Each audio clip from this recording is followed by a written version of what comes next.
Hello, Soul Crew. Great to see you in another transmission in another moment of the now. Um, Today, I want to share a new paradigm. Well, maybe new, maybe not new, to reframe a paradigm on how to approach the game of life here on Earth.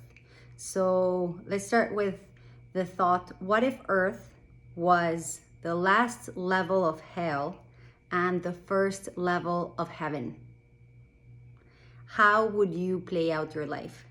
How would this impact the way you operate and the way that you perceive adversity, and also the way that you open up to divine intervention, guidance, and support, knowing that there's both sides of the spectrum and energies at stake that are vibrating very low, and at the same time other energies that are vibrating very high, energies that will benefit on hosting from your awareness and your attention and bringing you down, and energies that will benefit as you raise your vibration. When I say energies, I just refer to the vibrational game of life, because what we're trying to step out of is the polarity of something being good or bad. It's more perceiving things for what they are. From my perspective, things just are. The way we choose to archive them, the way we choose to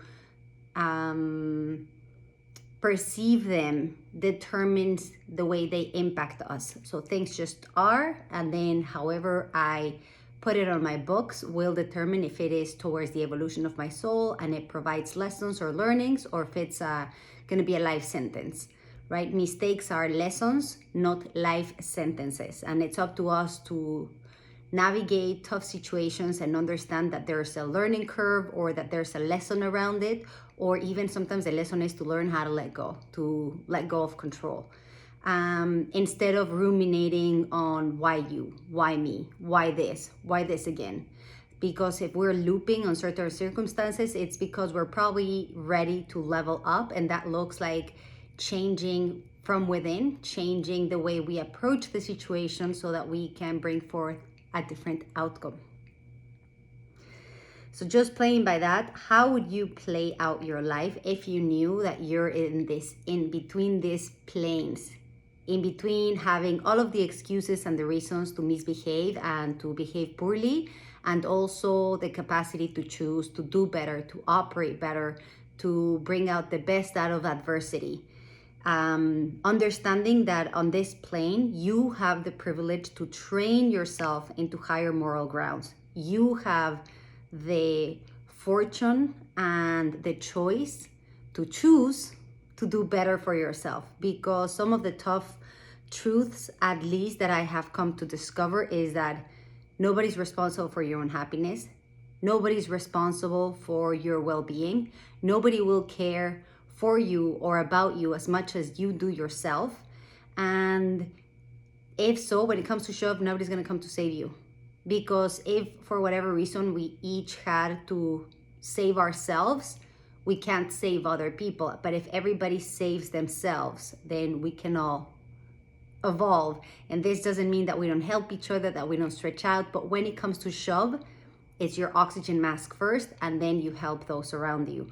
So understanding that nobody's going to come and save you, and if that's one of the miracles that happens in your life, then that's great. We're never going to discard miracles or divine interventions, but the bottom line is what goes around comes around. If you work for yourself, life will do so as well. Life is going to mimic and replicate what you put in. The energies that you put in are the energies that you get out. So if you're expecting for somebody else to be responsible for your despair, or for somebody else to be responsible for your behavior, that's a long way to go. And there's so many lessons into that. And it's almost an endless pit towards lower levels of hell, to be honest. It's just endless suffering. There's a tendency to be addicted to suffering, because sometimes it's just easier and shorter path to blame others.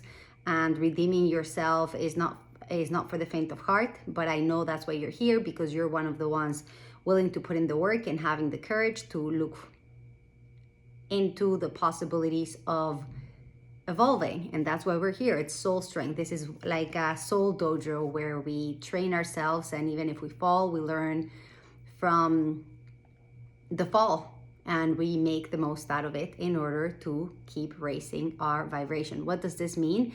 That in a certain situation where we've trained ourselves to see the silver lining, to see the opportunity, to see the way out regardless, because if you just know that nobody's ever going to come and save you, what will you do for yourself? If you knew that there are divine energies trying to intervene to help you evolve, how will you be open to receiving such blessings and miracles? Yet, if you choose not to see that, and if you just choose to see the darkness and all of the negative stuff, that's also there. Both are coexisting. It's a matter of you choosing to train yourself into higher moral grounds so that you can perceive and live from a higher moral ground. And this means that there are sometimes tough decisions, that there are growing pains, and that there are consequences, right? Because unconditional love will never hold hands with unconditional tolerance. Sometimes you love something or someone so much you have to create distance in order to allow the energies to flow, because maybe sometimes being too close creates too much friction or too much contrast and it hurts too much. So sometimes love looks like distance, love looks like boundaries, love looks like moving on, even if it's hurtful, because you understand that if you don't do justice for yourself, if you don't protect yourself, and if you don't take care of yourself, nobody else will. Nobody else will care about your mental, physical, and emotional health as much as you do, because nobody knows your boundaries, nobody knows your sensitivities. So this is a very passionate transmission, because it's important to begin to take responsibility and accountability for yourself. Earth is a playground. There's many ways to play it out. There's no one way. Each soul has their own way, yet there are perspectives. There's the perspective of aiming to raise your vibration and enjoy the best out of life, or yet falling into the traps of victimhood. It seems that they are casting a lot of those out there. There's an overcast in victims, feeling and just looking for ways to be offended and for how other people didn't include them or how they were not included. And it's very hard to accept somebody that rejects themselves in the first place. And it's not our responsibility either to make everybody else feel comfortable around us, as long as we are accountable for our own energy. And that's why a lot of us are introverts coming out, and really without imposing, it's just being in your authenticity and having the sensitivity to recognize when an environment is conducive to your evolution or it's just feeding off of your energy. Because part of the evolutionary process means breaking cycles that sometimes are extremely toxic, and that doesn't mean that everybody in the cycle is gonna follow suit or that everybody's gonna understand. But once again, if your priority is your well-being and your mental health, never at the cost of somebody else, never at the cost, like we are operating in this crew with very high integrity and authenticity. So that means that the more that I respect myself, the more compassionate I am for others as well. The higher the standards I have for myself, the higher standards I also have for others. Because if I am going to bring the best out of me and work on myself, it's okay to create an environment where you're willing to receive what you're willing to give, right? So again, I'm just kind of setting up a little bit of the terms and conditions of what this higher earth playground looks like, because it's been very chaotic. It seems that everybody's running everywhere, and it's getting very messy, and we need a North Star, and that North Star being our integrity and our authenticity. And I can guarantee you will never regret taking action when you're taking a higher ground. It doesn't mean that you don't make mistakes. It doesn't mean that it doesn't hurt. It doesn't make you perfect. It just makes you authentic, and it makes you accountable for your decisions. And you make a decision and you follow suit and you follow through. And if you make a mistake, you have the humility to come back and apologize and try to do it again and better. And again, that's why the game play is, because we do get to iterate until we pass the level. And sometimes when you do pass the level, then you get tested just to corroborate that you have the consciousness and the ability to navigate that. And it wasn't just like luck, right? So I see a lot of people kind of going through adversity and they think they're over it, and then they get tested again and they're like, but I've already been through this. And I'm like, okay, this is the system making sure that you have the capacity to harness this situation and you just didn't kind of get out of it. So that being said, let's leave it up until here. The privilege of training yourself into higher moral grounds is your choice. Like I said, playing from this paradigm where we are graduating from the lowest level of hell and towards the first level of heaven, if you want it. So there's that opportunity. There's this new timeline opening up, which is called the redemption timeline. Like as I mentioned, the redemption timeline is for souls that are willing to harness their own power to fulfill their soul's potential and to become accountable for their own behavior. We are responsible for what we bring into the game, and we also are responsible for harnessing the gifts and powers and the fortunes that come along with dedication, consistency, and hard evolutionary soul, because it is tough. Otherwise, everybody would be doing it. It requires vocation and commitment. I can guarantee as well that it really, really pays off. So, wrapping up with some insights for this transmission, what we get right away is the opportunity to shift perspectives. Regardless of where you are, regardless of what you've been through, it's a great choice to make a stop, pause, and reset.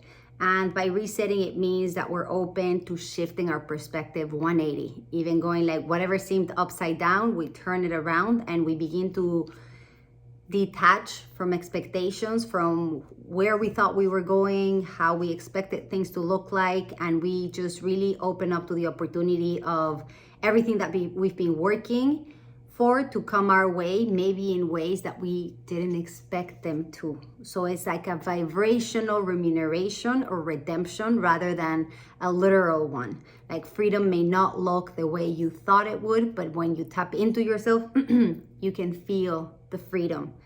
To do so, mind dwelling on the broken cups, because there's a lot more ahead of you, and if we're just looking back, wondering what would have been if we wouldn't have broken that, or if that would have been in place, or if this would have worked, that would have, should have, could have, it's time to let go of all of the baggage, to let the old tapes run out, play out, and to really begin to shift perspective. So a cue important here is when you catch yourself feeling nostalgic, melancholic, or ruminating into what could have been, that's a cue point to level up. The activation right there is to shift your perspective and be like, if this happened for my highest good, what would that look like? If this actually happened to liberate me from things that were not of service, what would it look like? Right? Like maybe you feel that you've lost something when that actually is a catalyst to opening you up to possibilities that you wouldn't have considered otherwise. So again, these are just cues, but if it resonates, feel free to explore that with curiosity. And if it doesn't, always, like I've said, feel free to keep scrolling and let this message get to the people that it was meant for. Let's see, I think we're gonna leave it at that. Highlighting that it's your choice to train yourself into higher moral grounds. And on the other hand, you can always count on this content for advice, for strength, for vitality, so that you can keep working on the evolution of your soul. Best wishes, and I'll see you on another Moment of the Now.